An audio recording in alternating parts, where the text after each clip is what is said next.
The obsidian chamber floated in the void between stars, cloaked by technology older than most civilizations. Inside, the Deathworld Council convened for the first time in 3 centuries. Frozen, the Valkyrie representative, adjusted her crystalline respirator as she took her seat among the 7 most feared beings in the known galaxy. Each council member hailed from a planet so hostile that survival itself was an act of defiance against the universe. Frozen's own world, Velka Prime, boasted gravity 3 times galactic standard and an atmosphere that could dissolve unprotected flesh in minutes. She had earned her seat through conquest and cunning, qualities that all Deathworlders respected. "The matter is settled," rumbled Thorak, his chitinous plates clicking with agitation. "The Softworlders grow too numerous. Their sprawling federations encroach upon our territories. They must be reminded of their place." Frozen nodded slowly, her violet eyes scanning the holographic star maps projected before them. The Council's purpose had always been simple: maintain the balance of power. Soft-worlders species from gentler planets outnumbered Deathworlders 1,000 to 1, but they lacked the raw strength and ferocity that hardship bred. The Council ensured they never forgot that distinction. "Agreed," she said, her voice carrying the weight of storms. "But we must be strategic. A show of force in the Kepler sector should suffice." That's when the alarms began screaming. Frozen's hand flew to her plasma pistol as emergency lights bathed the chamber in crimson. "Impossible," she hissed. "This location is classified beyond classification." The council members rose as one, weapons drawn, when the main door simply ... opened. No explosions, no forced entry. Someone had walked through 17 layers of encryption and biometric security as casually as stepping through a garden gate. A human walked in. Frozen had heard of humans, of course. Everyone had, after their recent emergence onto the galactic stage. They came from a world called Earth, a backwater planet that had somehow produced a spacefaring civilization despite having only one sun and an absurdly fragile ecosystem. They were considered barely worth noting in the grand scheme of things. The human was male, young by their standards, with an easy smile that seemed completely inappropriate given he'd just infiltrated the most secure location in 3 galaxies. He wore a simple uniform bearing insignia Frozen didn't recognize and carried no visible weapons.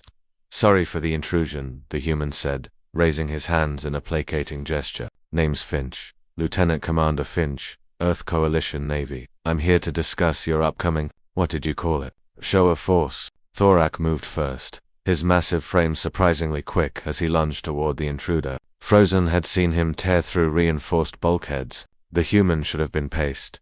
Instead, Finch sidestepped with fluid grace, and Thorak crashed into the wall behind where he'd been standing. "Easy there, big guy," Finch said, still smiling. "I really am just here to talk." Frozen felt a chill that had nothing to do with the chamber's temperature, that dodged the speed, the precision that wasn't soft-worlder capability. She'd fought in death matches on 17 worlds and had never seen reflexes like that.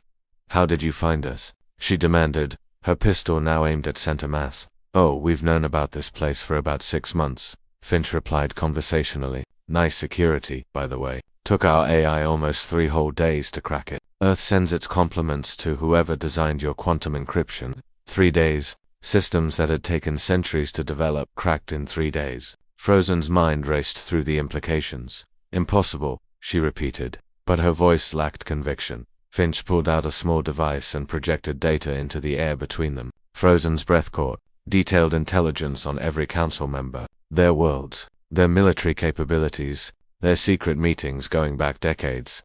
"Here's the thing," Finch continued, his tone remaining friendly but something harder creeping into his eyes. "We know you're planning to hit civilian shipping in the Kepler sector. 47 colony worlds would lose supply lines. Estimated casualties, 8 million beings in the first month alone. They encroach on our territory," Frozen said, though her conviction wavered. "Your territory?" Finch laughed, but there was no humor in it. "You know what's funny about humans? We spent our entire evolutionary history thinking we were the apex predators of our world. Then we learned about animals that could crush us with a thought, dissolve us with venom, or tear us apart with claws. You want to know what we did?" He took a step forward. Every council member tensed.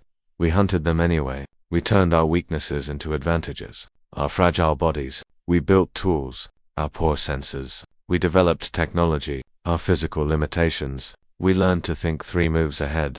Finch tapped his device, and new images appeared. Human ships, Hundreds of them, thousands, all marked with the same insignia he wore. Earth is a Deathworld Council members. We just hide it better than you do. Our gravity is standard by galactic measures, sure, but our weather, we have storms that make Velkar's acid rains look like morning dew. Our predators, we share our world with creatures that kill for sport. Our diseases, we've survived plagues that would sterilize most civilizations. Frozen felt her certainty crumbling. She looked at the data really looked. Human bone density, muscle efficiency, neural processing speed, adaptability ranges. The numbers told a story she didn't want to believe. We're not here to threaten you, Finch said, his voice softening slightly. We're here to offer a different path. Join us, not as conquerors or victims, but as partners. The galaxy doesn't need shows of force. It needs cooperation. And if we refuse, Thorak growled, back on his feet.